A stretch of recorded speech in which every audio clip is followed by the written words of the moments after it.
Hello guys, good morning. Inutosan lang ako ni Sergeant Rex. Naipaalam sa inyo na bago niya baklasin ang classroom ng kanyang asawa, ay nanghihinayang siya sa anyo ng classroom, kasi bago pa ito natapos pinturahan. Sayang yung gastos ni Sergeant Rex dito guys, kalaonan ay baklasin lang pala. At ang masakit dito guys yung gastos niya sa furniture. Para lang may malagyan ng libro at module. Kaso dalawang furniture lang ang ititire guys. So paano na yung 8 iba pang furniture, pinaghirapan ni Sergeant Rex. Ang paggawa noong 10 furniture na yon, okay lang yung hirap at pagod sa paggawa kasi libre yon. Para na lang yung sa bayan, para sa bata, at para din yun sa kanyang asawang teacher. Ang hirap pala kapag teacher ang asawa guys, kaya payo lang wag na kayong mag-shoota ng teacher.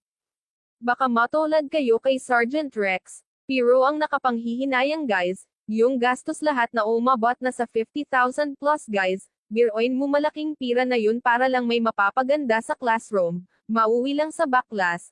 Sorry guys kung nag-iimot ako, is si Sergeant Rex, ganito na lang guys para man lang makabawi sa gastos, paki-like and follow na lang, si Sergeant Rex sa Facebook, at Sergeant Rex sa YouTube, hanggang dito na lang ako paalam.